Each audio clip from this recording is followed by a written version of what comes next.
What if the moment you meet your soulmate has nothing to do with timing and everything to do with transformation?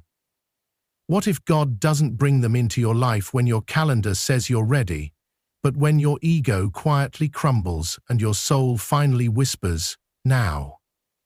You see, we often imagine a soulmate as someone who will complete us, fill in the gaps, fix what life has broken.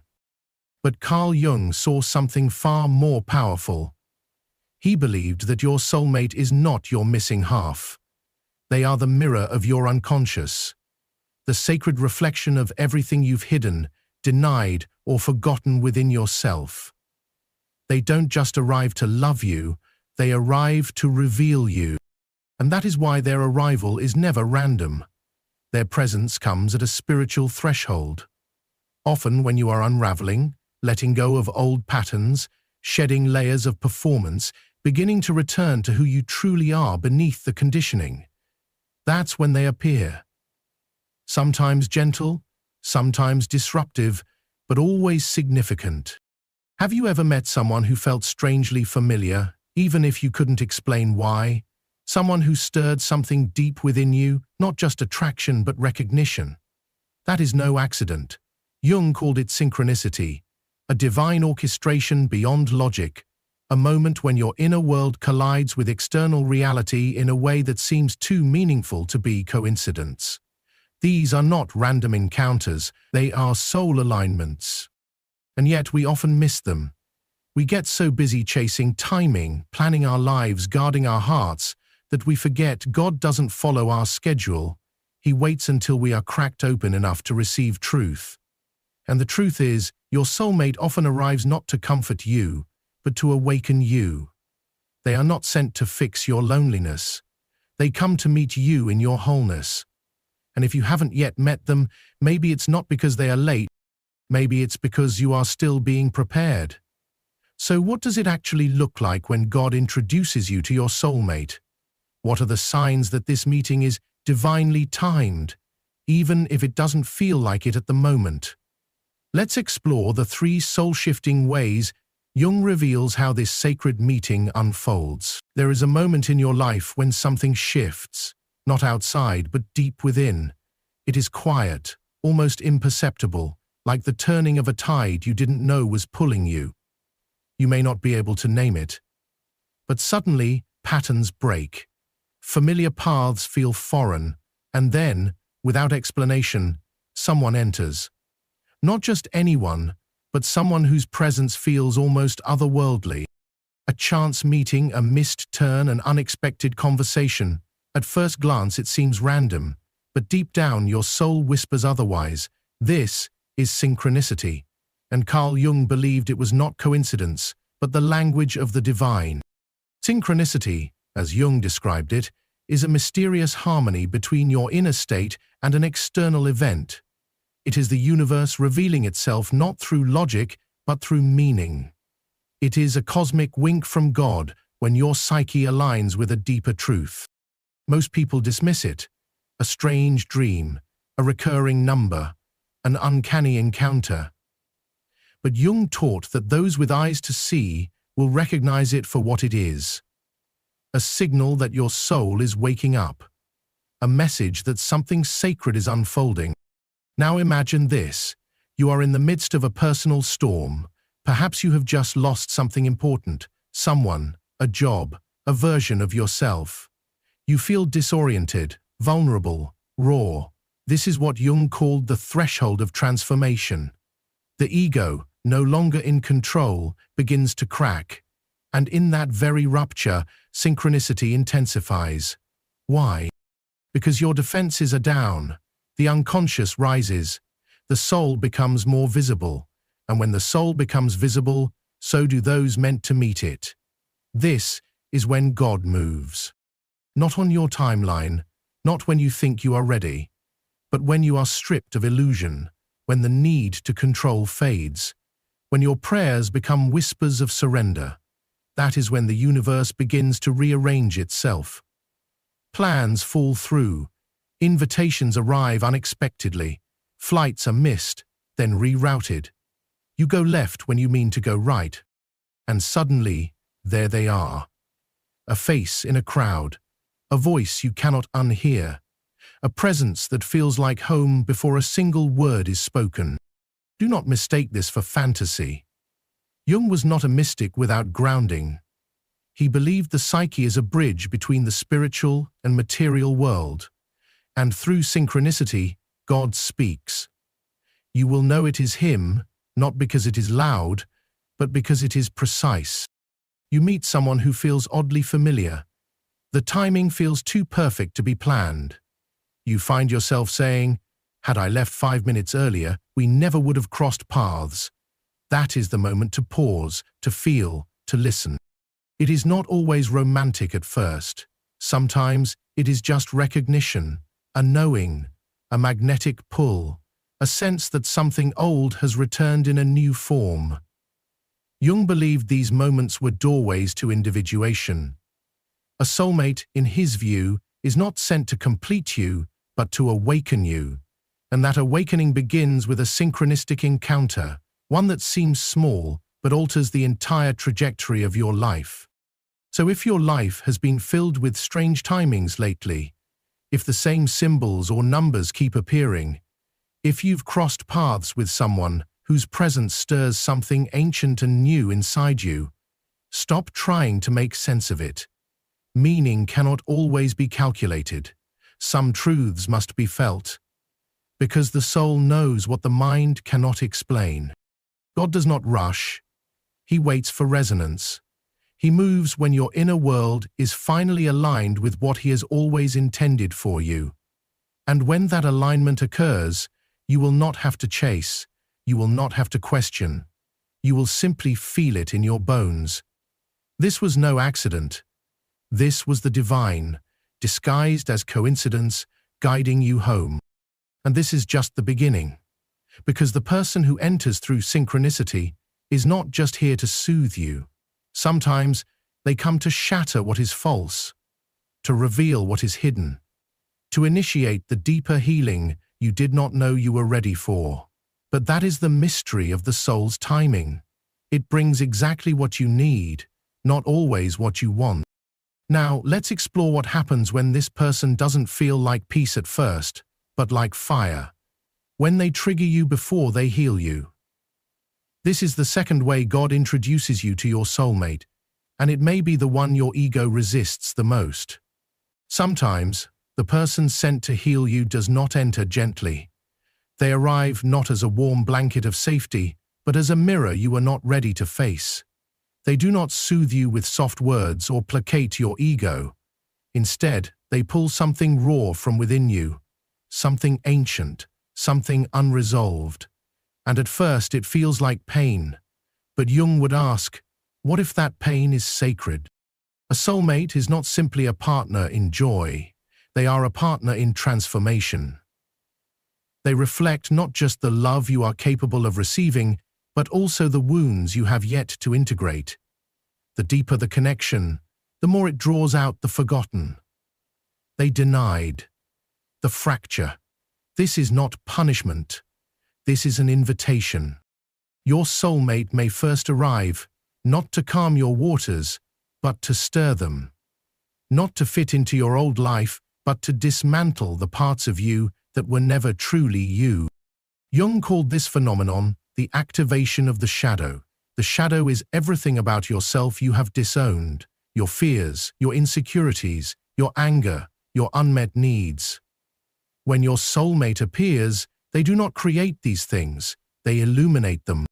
Their presence touches an inner fault line that has long remained silent.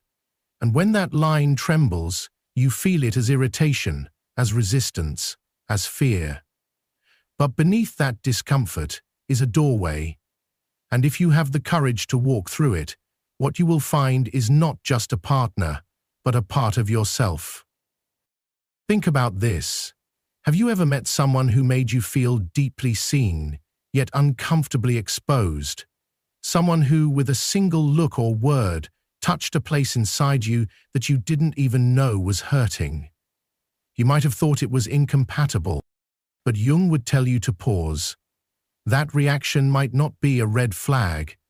It might be a flare from your unconscious, a signal that this person is not here to harm you, but to awaken you. The most significant relationships are not the ones that fit neatly into our lives. They are the ones that tear through our illusions. They reveal the masks we wear to feel safe. They challenge the defenses we built to survive. And in doing so, they offer us the chance to drop those masks, to dismantle those defenses, and to finally meet ourselves. You may be tempted to run, to label the discomfort as danger, but ask yourself honestly, is it really dangerous? Or is it the unfamiliar sensation of your soul expanding? When your soulmate triggers you, it is often because they have touched the exact place where you stopped growing. The place where a past wound froze your development. Their presence begins to thaw it. And the thawing, though painful, is not breaking. It is a return. Jung taught that until you make the unconscious conscious, it will direct your life, and you will call it fate.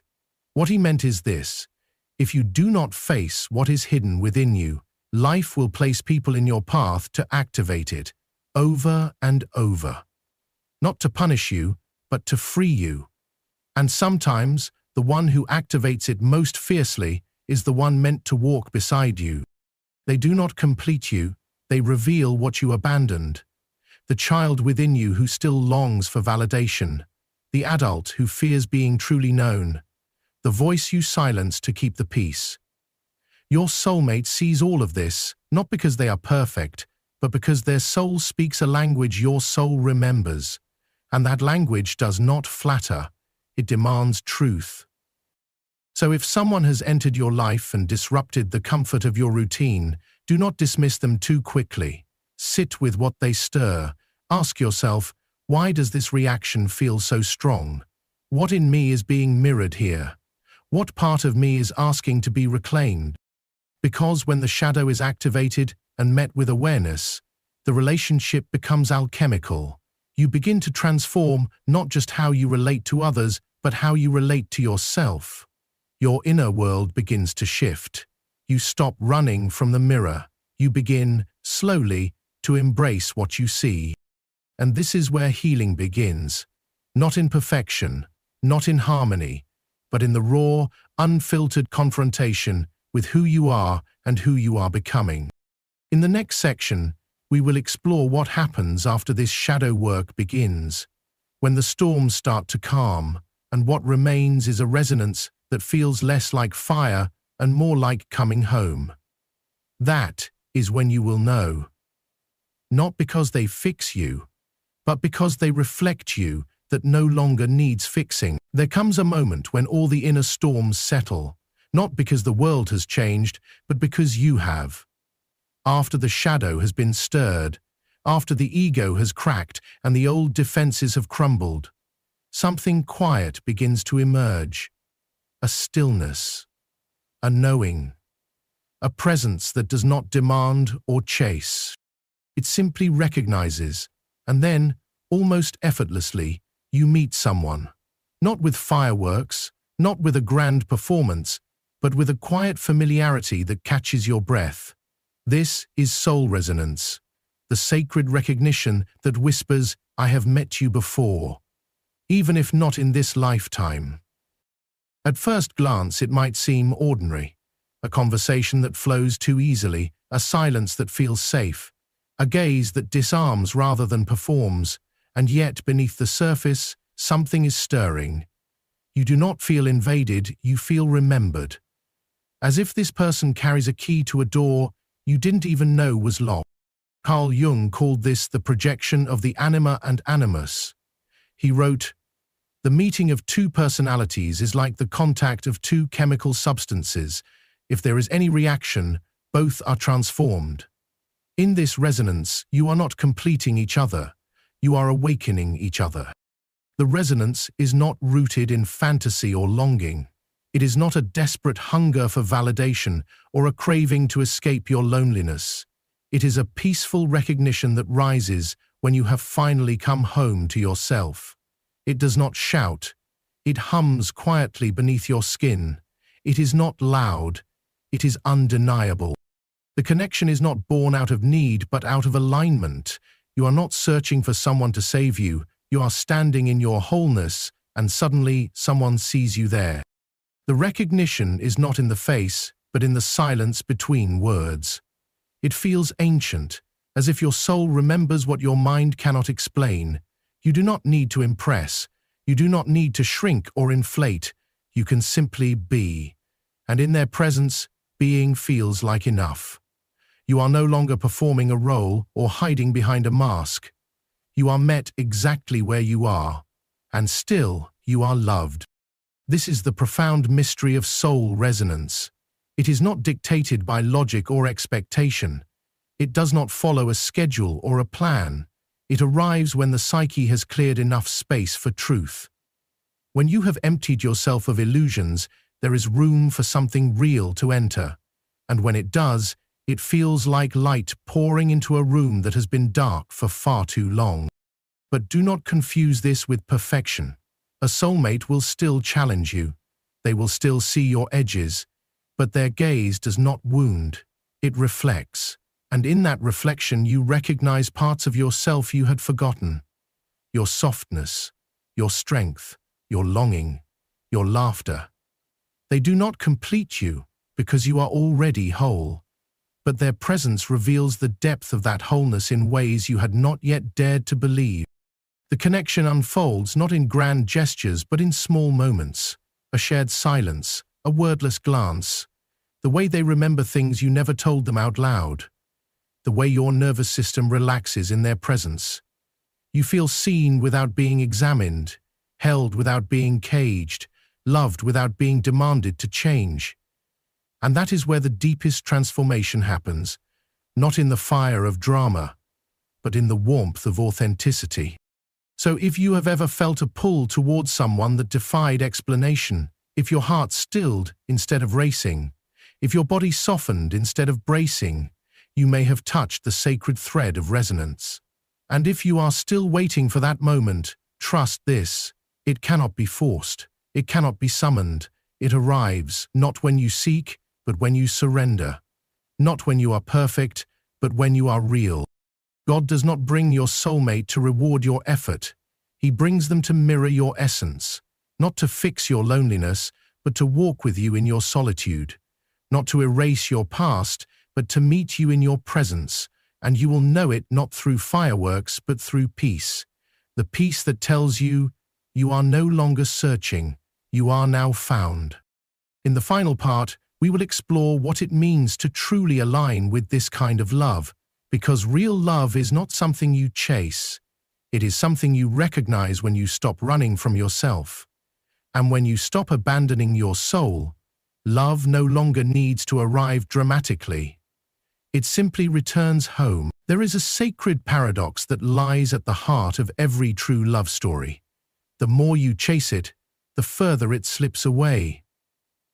And the moment you stop grasping, stop striving, stop molding yourself to be lovable in the eyes of others, something shifts. Not outside, but within. You stop orbiting around someone else's gravity and begin standing on your own. And it is in that quiet turning inward that something remarkable happens. The soul no longer chases. It aligns. God, in His infinite wisdom, does not send someone to patch your wounds or distract you from your loneliness. He sends someone who will not complete your broken identity, but reflect your restored essence. A soulmate does not arrive to fill your empty spaces. They arrive when you have learned to live with your own silence, when you have faced your shadows and sat long enough in the dark to no longer fear it. They arrive as recognition, not rescue, as confirmation, not salvation. When your inner world finds coherence, the outer world begins to echo it. You begin to notice how life no longer unfolds by chance, but with purpose. Patterns break, old attractions dissolve. You are no longer drawn to intensity that burns you, but to presence that grounds you. You begin to choose differently, not out of fear, but out of truth. That is what alignment looks like. It is not flashy, it is not loud. It is not always romantic in the traditional sense, but it is deeply honest. In this state of alignment, you are no longer waiting for someone to awaken your soul. Your soul is already awake. You are not seeking someone to hold you because you have learnt to hold yourself. You are not praying to be chosen because you have already chosen yourself. And so, when love comes, it does not arrive as a test. It arrives as a mirror. And sometimes, that mirror only stays for a season. Sometimes the connection that awakened you was never meant to stay forever, but its impact remains. It cracked something open. It brought you back to yourself. It showed you what you deserve, what you desire, and what you will no longer tolerate. Even if it ended, it was sacred. Even if it broke you, it helped you remember who you are. So I invite you now to reflect. If you have ever met someone who stirred something deeper than longing, if you have ever looked into another's eyes and felt the echo of your own soul rise to the surface, if a connection ever cracked you open and changed you, even if only for a moment, then leave a comment below and write, "I've seen the mirror," because this conversation is not about fantasy. It is about truth. And truth is the beginning of everything holy. Carl Jung believed that individuation is the journey of becoming whole. A soulmate, in the deepest sense, is someone who reflects your wholeness back to you, not because they are perfect, but because they see the parts of you that were once unseen, and they do not flinch.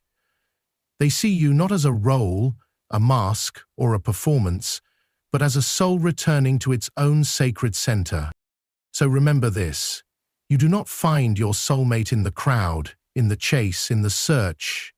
You meet them the moment you stop abandoning your soul and begin answering its call. And when you do, love no longer feels like a story you are trying to write. It feels like coming home. If this message stirred something inside you, don't stop here. The next video will take you even deeper into the journey of healing, growth, and self-discovery. It might just be the breakthrough your soul has been waiting for. Tap into it now.